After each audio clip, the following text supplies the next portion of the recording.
شہادت گہے الفت میں قدم رکھنا ہے، کیونکہ شعر ہے اور شعر بھی مصور پاکستان کا ہے، ترجمان حقیقت کا ہے، حکیم الامت کا ہے، پاکستان اور اسلامی پاکستان کے خواب دیکھنے والے کا ہے۔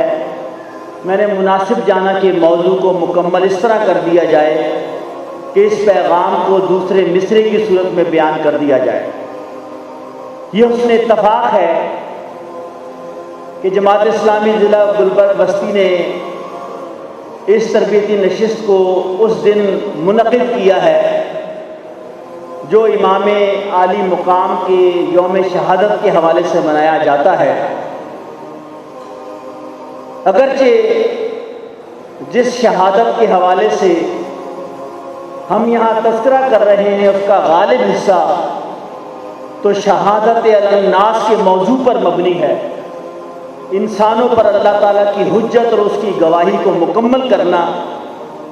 لیکن سچی بات تو یہ ہے کہ شہید بھی ایک دوسرے دائرے کے اندر اسی گواہی کی تکمیل کرتا ہے، وہ فانی زندگی کو ابدی زندگی پر ترجیح دے کر اس گواہی کی تکمیل کرتا ہے کہ جس گواہی کو انسان جیتے جاگتے وجود کے اوپر اپنی کوششوں اور اپنی صلاحیت کے ساتھ مکمل کر رہے ہوتے ہیں۔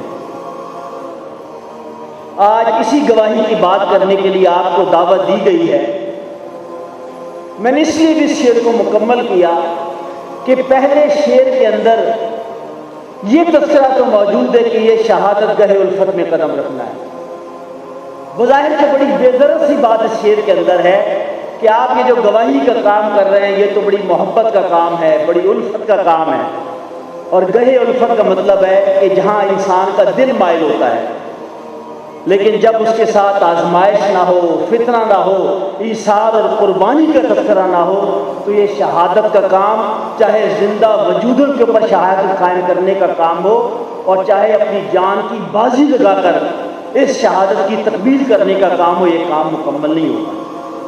اس لیے آئیے اس پورے شہادت کے تصور کو ہم اپنے سامنے لے کر آتے ہیں۔ مجھے ملتان کے وہ بزرگ یاد آتے ہیں کہ جو جماعت کے اکابر میں شمار ہوتے ہیں۔ جس عرصے میں ہم ملتان یونیورسٹی میں پڑھتے تھے تو انہوں نے ایک مرتبہ مجھے کہا کہ پتہ نہیں تم جمعیت والے کیسے موٹی موٹی کتابیں پڑھ لیتے ہو، ہم نے تو ایک مرتبہ شہادت حق پڑھی ہے، وہ ہمیں چین سے بیٹھنے نہیں دیتی۔ اب مجھے نہیں معلوم کہ آپ میں سے کتنے لوگ ہیں کہ جنہوں نے وہ چھوٹا سا کتابچہ بانی جماعت سید مودودی کی وہ تقریر جو 1946 کے اندر کی گئی تھی، وہ تقریر کا جس کا ایک پیراگراف تو ہم بہت مشہور کر چکے ہیں کہ ایک وقت آئے گا کہ جب کمیونزم کو ماسکو میں جگہ نہیں ملے گی، وہ ہمیں یاد ہے۔ لیکن وہ چھوٹی سی تقریر کہ جو سیالکوٹ کے غیر معروف قصبے کے اندر کی تھی، جس کا نام شہادت حق ہے، مولانا خان محمد ربانی علیہ رحمہ کہ جو جماعت کے قائدین میں سے شمار ہوتے تھے، انہوں نے کہا کہ ہمیں تو وہ چین سے بیٹھنے نہیں دیتی، ہمارے اندر اس نے وہ بجلی پیدا کر دی، وہ بے چینی پیدا کر دی اور وہ اضطراب پیدا کر دیا کہ اب ہمیں کسی کل چین نہیں پڑتا۔ یہ وہی شہادت حق ہے جس کا آغاز اس دین کے شعور کے ساتھ ہوتا ہے۔ یہ کون سی گواہی ہے؟ آئیے آپ کو پیچھے لے کے جاتا ہوں۔ حدیث جبریل، اللہ کے رسول صلی اللہ علیہ وسلم اپنے ساتھیوں کے درمیان موجود تھے۔ ایک فرد آپ کی خدمت کے اندر حاضر ہوتا ہے، سفید براق قسم کا لباس اس نے پہنا ہوا ہے، اس کے لباس پر کوئی نشان سفر کا نہیں ہے۔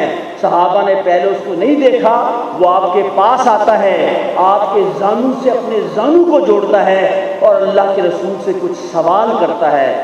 اللہ کے رسول، اسلام کس کا نام ہے؟ ایمان کس کا نام ہے؟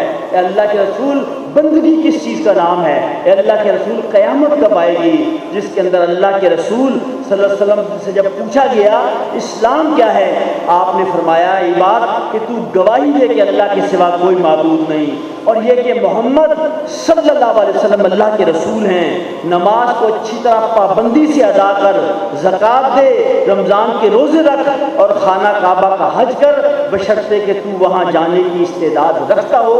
اللہ کے رسول نے اسلام کے سوال کے جواب میں آپ نے یہ تفصیل بتائی ہے جب وہ اللہ کا بندہ چلا گیا اللہ کے رسول نے بتایا کہ تمہیں معلوم ہے یہ کون ہے؟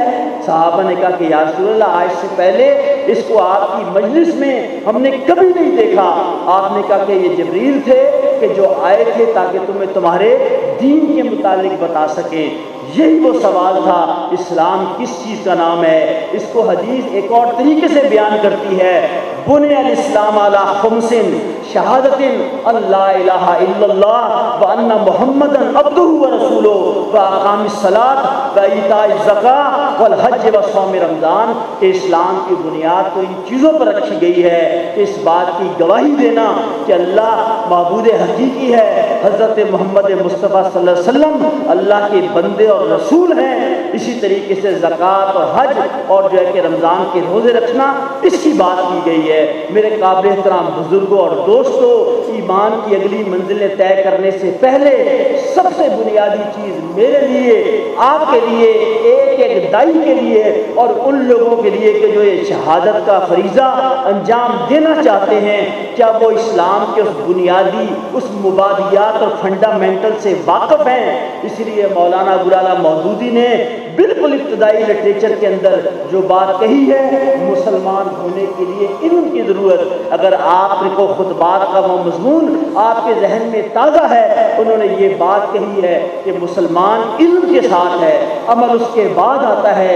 ایک حدیث کی وضاحت کرتی ہے کہ علم کے ساتھ تھوڑا عمل بھی کفایت کرتا ہے، لیکن بے علمی کے ساتھ زیادہ عمل بھی کسی کام کا نہیں ہے۔ اللہ کو ویسے جاننا کہ جیسے اللہ ہیں، نبی اکرم صلی اللہ علیہ وسلم کو ویسے ہی ماننا کہ جیسے اللہ نے آپ کو ہم پر مبعوث کیا، فرشتوں کو، قیامت کو، کتابوں اور رسولوں کو ماننا، لا نفرق بین من احد، ہم ان میں کوئی جو ہے فرق نہیں کرتے، یہ علم کی ضرورت ہے۔ اس لیے قرآن عظیم الشان کی پہلی آیت وہ جہاد سے متعلق نہیں ہے، وہ جو ہے نماز اور روزے سے متعلق نہیں ہے۔ اقرأ باسم ربک الذی خلق، پڑھو اپنے رب کے نام سے جس نے پیدا کیا۔ اللہ کو جانو، اپنی تخلیق کو جانو، زندگی اور کائنات کی حقیقت کو سمجھو، اس کے بعد اگلا سفر اور اگلا کام ہوگا۔ یہی وہ چیز ہے، یہی وہ چیز ہے کہ جب سمجھ آئے گی تو انسان کا ایمان جو ہے کہ پختہ ہوگا۔